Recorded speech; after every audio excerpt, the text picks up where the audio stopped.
Corbuzier kembali jadi perbincangan usai mengundang pasangan penyuka sesama jenis Radio Mahardika dan Fred di podcast miliknya Sabtu 7 Mei.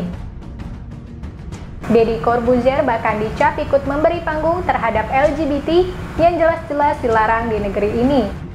Di konten berjudul Pasangan Gay Viral Konten Sensitif, Deddy menggali mengapa ragil bisa jadi penyuka sesama jenis dan bagaimana seseorang bisa jadi gay.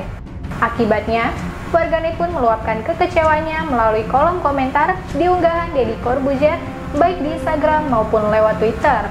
Astagfirullah, udah melampaui batas ini. Yang beginian malah dikasih panggung. Mengundang bencana murkanya Allah. Kaum sesama jenis yang diberi panggung.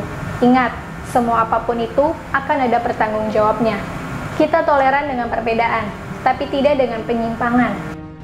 Sementara itu, Ustadz Felix Xiao pun melontarkan protes keras pada podcast Deddy Corbuzier yang mengundang pasangan penyuka sesama jenis atau gay.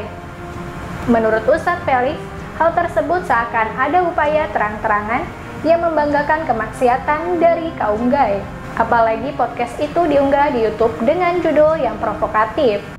Karena udah terang-terangan, bahkan dengan judul yang sangat provokatif dan bangga dengan kemaksiatan, ngingetinnya juga mesti terang-terangan, kata Ustadz Felix Xiao, penceramah dan pendakwah.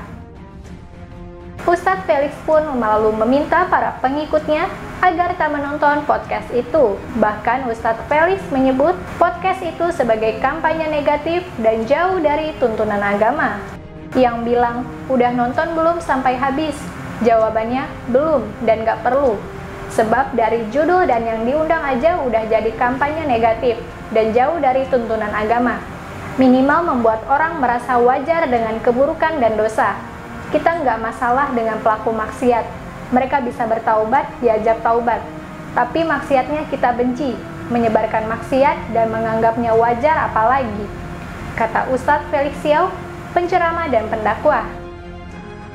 Sebagai pendakwah, Ustadz Felix merasa berkewajiban menyampaikan kebaikan dengan cara yang paling baik pula. Hanya mengingatkan adalah tugas saya.